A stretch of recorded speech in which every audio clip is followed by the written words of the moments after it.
M സ്വരാജിൻ്റെ തെരഞ്ഞെടുപ്പ് പ്രചരണത്തിന് വേണ്ടി ഇടതുമുന്നണിയിലെ എല്ലാ ഘടകകക്ഷി നേതാക്കളുമുണ്ട്. CPIയുടെ സംസ്ഥാന സെക്രട്ടറി ബിനോയ് വിശ്വം നമ്മോട് കൂടി ചേരുകയാണ്. ഇപ്പോൾ ഈ സജീവ രാഷ്ട്രീയ ചർച്ചയായിരിക്കുന്ന നിലമ്പൂരിൽ വെൽഫെയർ പാർട്ടിയുമായി ബന്ധപ്പെട്ട പിന്തുണയാണ്. ഇന്നലെ VD സതീശൻ പറഞ്ഞത് വെൽഫെയർ പാർട്ടി ഞങ്ങൾക്ക് പിന്തുണ നൽകുമ്പോൾ ഒരു തീവ്രവാദ പ്രസ്ഥാനവും അല്ലാത്ത സമയത്ത് LDFന് പിന്തുണ നൽകിയ സമയത്ത് നല്ല പാർട്ടിയായി ആയിരുന്നു എന്നുള്ളതാണ്. അല്ലെങ്കിൽ ജമാഅത്തെ ഇസ്ലാമിക്ക് അങ്ങനെ ഒരു തീവ്രവാദ ഇതില്ല എന്നുള്ള നിലപാട് LDFൻ്റെ നേതാക്കന്മാർ സ്വീകരിച്ചിരുന്നത്. എങ്ങനെയാണ് അതിനെ കാണുന്നത്? എങ്ങനെ ജമാഅത്തെ ഇസ്ലാമി എല്ലാ കാലത്തും തീവ്ര മതവാദം പറഞ്ഞ പ്രസ്ഥാനമാണ്. എല്ലാ കാലത്തും ജമാഅത്തെ ഇസ്ലാമി അതിൻ്റെ രാഷ്ട്രീയത്തെയും ആശയത്തെയും ചുരുക്കി പറഞ്ഞാൽ എങ്ങനെയാണോ RSS ഹിന്ദു രാഷ്ട്രവാദം മുന്നോട്ട് വയ്ക്കുന്നത്, അതുപോലെ തന്നെ ഇസ്ലാം രാഷ്ട്രവാദം മുന്നോട്ട് വയ്ക്കുന്ന ഒരു RSSൻ്റെ മുസ്ലിം പതിപ്പായിരിക്കാം ജമാഅത്തെ ഇസ്ലാമി. അങ്ങനെ തന്നെ കാണാൻ പറ്റും.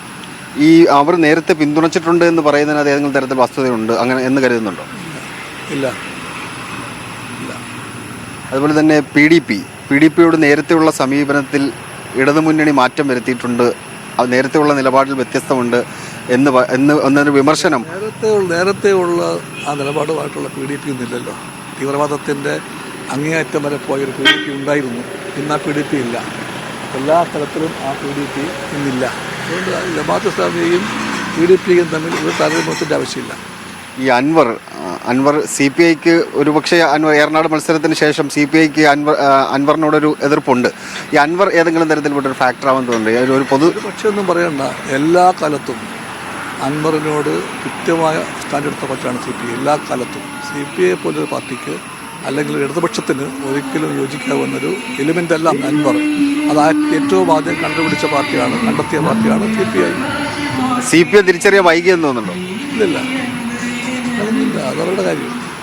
അതുപോലെ തന്നെ രാജ്ഭവനിലെ ഭാരതാംബയുമായി ബന്ധപ്പെട്ട വിവാദം, ആ വിവാദത്തിൽ മുഖ്യമന്ത്രി പിണറായി വിജയൻ്റെ ഒരു പിന്തുണ പൂർണ്ണതോതിൽ CPIക്ക് കിട്ടിയില്ല എന്ന് തോന്നുന്നുണ്ടോ?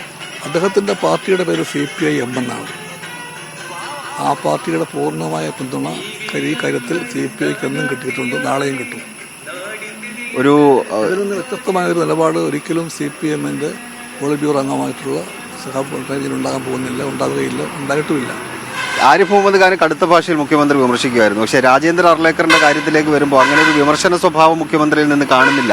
ഗവൺമെൻറ് എല്ലാ കാലത്തും ആഗ്രഹിക്കുന്നത് രാജ്ഭവനുമായിട്ട് നല്ല ബന്ധമാണ്. ആ ബന്ധത്തിൻ്റെ പ്രതികരണത്തെ ആശ്രയിച്ചിരിക്കുന്നു. എവിടെ വരെ ഗവർണർ അദ്ദേഹത്തിൻ്റെ ഭരണഘടനാ പദവിയെ മാനിച്ചുകൊണ്ടും അദ്ദേഹത്തിൻ്റെ രാഷ്ട്രീയ നിലപാടുകളെ പുറത്തു വെച്ചുകൊണ്ടും എങ്ങനെ സ്റ്റേറ്റ് ഗവൺമെൻറ്റിൻ്റെ നടപടികളുമായിട്ട് ബന്ധപ്പെട്ടു പോകാൻ തയ്യാറാകുന്നു, അത്രയും കാലം മുഴുവൻ സഹകരണം വേണം. അതാണ് ശരി. പക്ഷേ ആ നിമിഷത്തിൽ ഗവർണർ എപ്പോഴാണോ സ്വയം സ്ഥിരമായിട്ട് രാഷ്ട്രീയം കളിക്കാൻ വരുന്നത് അവിടെ വെച്ചത് തീരുകയും ചെയ്യും. അത്രയേ ഉള്ളൂ. അതേപോലെ തന്നെ ഒരു കാര്യം കൂടി, ഈ മണ്ഡലത്തിൽ ഒരുപാട് പ്രചരണ വിഷയങ്ങൾ, ഈ മലപ്പുറവുമായി ബന്ധപ്പെട്ട പരാമർശങ്ങൾ, മുഖ്യമന്ത്രി അതുപോലെ തന്നെ വിജയരാഘവനൊക്കെ നേരത്തെ പറഞ്ഞു എന്ന് പറയപ്പെടുന്ന പരാമർശം വലിയ രീതിയിൽ നിലമ്പൂരിൽ UDF ചർച്ചയാക്കുന്നുണ്ട്. അതിനെ എങ്ങനെയാണ് CPI? അത് UDFൻ്റെ രാഷ്ട്രീയ ഗതികേടാണ്. ഈ മലപ്പുറം ജില്ലയിൽ നിന്നുണ്ടെങ്കിൽ ഉണ്ടാക്കിയതാരാ? ഇടതുപക്ഷ ഗവൺമെൻറ്റാണ്. CPIയും CPM അടങ്ങുന്ന 67 ഇടതുപക്ഷ ഗവൺമെൻറ്റാണ് മലപ്പുറം ജില്ല ഉണ്ടാക്കിയത്. ആ ജില്ലയോട് ഞങ്ങളുടെ ബന്ധം പൊക്കിക്കുടി ബന്ധമാണ്.